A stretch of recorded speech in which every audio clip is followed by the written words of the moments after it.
Velkommen til denne debat med Johannes Schmidt Nielsen fra Enhedslisten og Anders Samuelsen fra Liberal Alliance.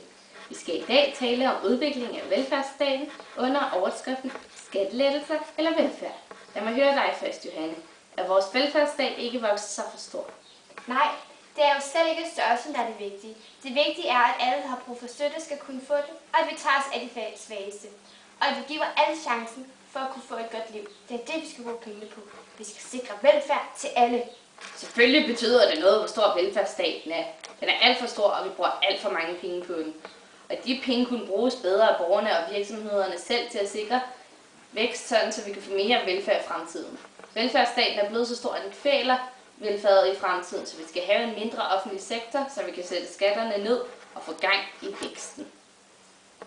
Den vækst og velfærd, du snakker om, vil kun blive til vækst og velfærd for nogen. Hvis du bare skal ned, så får vi endnu større ulighed end i dag. Og de rige vil blive rigere, og de fattige vil blive fattigere, og der vil blive mange flere af dem. Nu behøver ulighed jo ikke at være noget dårligt. Ulighed kan faktisk være noget af det, der skaber dynamik og vækst. Vi vil jo bare skære samfundskagen ud i lige store stykker, men vi i Liberal Alliance arbejder for, at samfundskagen bliver større. Vi er nødt til at sørge for, at folk har motivation til at yde noget mere, og det kræver altså, at det hele ikke går til skat. Vi skal have skatten ned, især topskatten. Nej, det er meget vigtigt, at vi beholder topskatten. Faktisk bør den sættes op. Det bør jo være sådan, at dem, der har råd, også betaler mest. Vi synes, at regeringen skal gå tilbage til Socialdemokraternes forslag med millionærskat. Det er ikke rimeligt, at dem, der tjener så meget, slipper så billigt, mens vi får flere og flere fattige. Regeringen og de borgerlige har strammet så meget op på arbejdsløshedsunderstøttelse og på kontanthjælp, at der bliver flere og flere, som ikke har råd til at leve et anstændigt liv.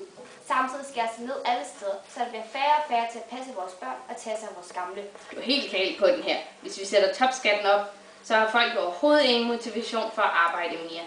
Hvis man bare giver folk en masse penge for at sidde derhjemme og trille tommelfingre, så er det jo også det, vi gør. Og det bliver vi jo alle sammen bare mere fattige af. Desuden er det jo ikke nødvendigvis staten, der er bedst til at løse nogle af de opgaver, som du taler om. Nogle af de ting kan de private virksomheder gøre bedre og billigere. Jeg synes, vi skal lade borgerne beholde nogle flere af deres penge, så kan de selv vælge, om de vil bruge på velfærdsydelser eller på noget andet. At sætte topskatten ned betyder ikke, at vi får mere vækst. Det betyder bare, at de rige bliver endnu rigere, og at vi ikke får råd til at tage os af dem, der har brug for det. Vi skal have solidaritet med de svageste. Det vi skal have er mere frihed. Frihed til, at den enkelte selv bestemmer over sit liv og over sine penge, og at det hele ikke bare skal gå ned i den store fælleskasse og det store bureaukrati. Ja, tak for jeres kommentarer. Vi kan jo høre, at I ikke bliver helt enige, så vi siger